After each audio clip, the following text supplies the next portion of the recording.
Storm on the Island in 5 minutes.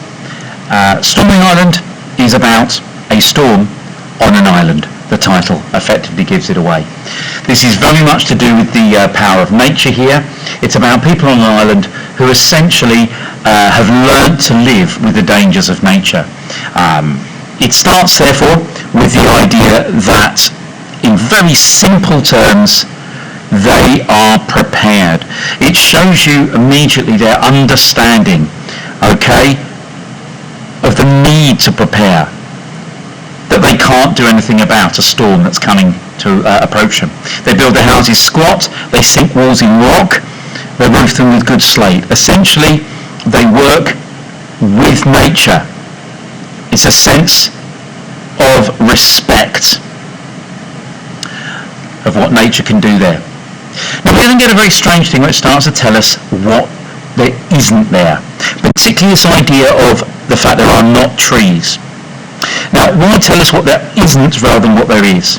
Well, first of all, the obvious thing is it's this phrase that it might prove company, the sense of isolation and loneliness that they feel in this environment when a storm comes, and that trees can go against it.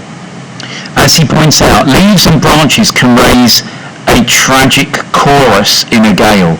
Just a quick side reference there to the idea that the sound can be comforting that it produces, but also the sense that, like a tragic chorus, they may be a kind of like a middle ground between the storm and the islanders. As it says, you can listen to the thing you fear instead of forgetting it pummels your house too. But then we move into the second half of it. There are no trees, no natural shelter, which might make you ask, so why live there? Well, I think that's one of the points of the poem. Why live here? Well, humans are hardy, they do these kind of things. It takes in the idea that the sea is company, this lovely oxymoronic image of exploding comfortably down on the cliffs.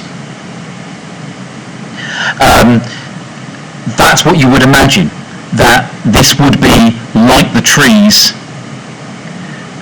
company, but no, very, very clearly it is not, because they understand that when the flung spray hits the windows coming up from the storm, when it's spattered on the window, that it is like a tame cat turned savage, okay?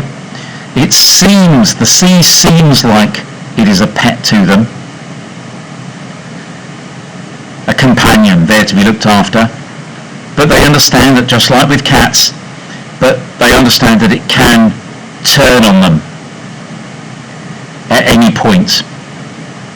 Again, this is true that it seems like that and it can turn them, but the most important thing is that they understand this.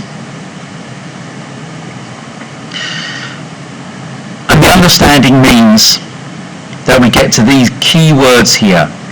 This is all they can do. They can just sit tight. They know there is nothing else to be dealt with.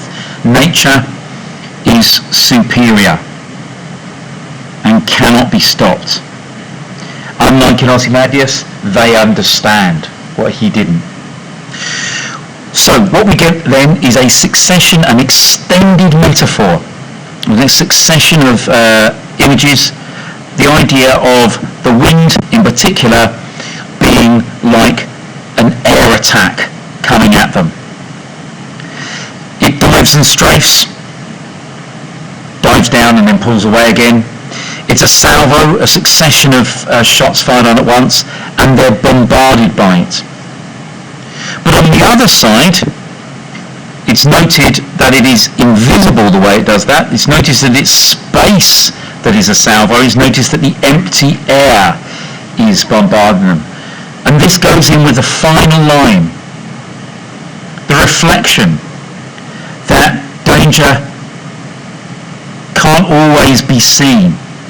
It's a huge nothing that they fear.